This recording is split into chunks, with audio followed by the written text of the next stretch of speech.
বন্ধুরা কেমন আছেন? নিশ্চয়ই ভালো আছেন।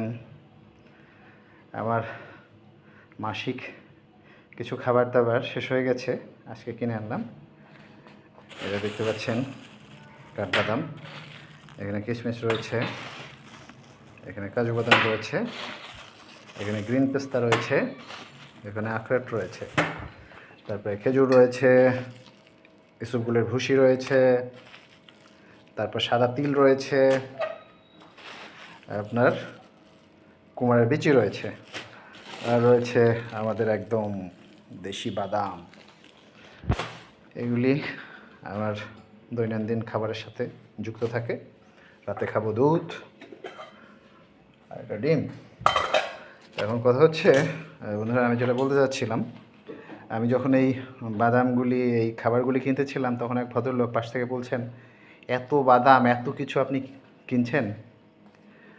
তা আমি বললাম যে আপনি মাসে কত টাকার ওষুধ খান? তিনি বলল 4-5 হাজার টাকার। তা আমি বললাম, আপনি টাকা দিয়ে ওষুধ কিনছেন আর আমি টাকা দিয়ে সুস্থ থাকার জন্য এই বাদাম টাদাম কিনছি, এগুলি 2,500-3,000 টাকার মধ্যে হয়ে যাচ্ছে। তা আপনি এখন বলেন, ওষুধ ভালো নাকি এই খাবারগুলি ভালো, নাকি সুস্থ থাকা ভালো, জিম করা ভালো? এখন আপনারাই বিচার করেন। এগুলি আমার খাবার।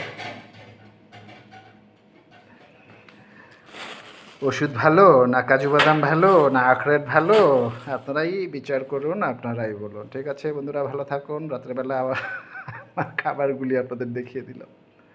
আল্লাহ হাফেজ।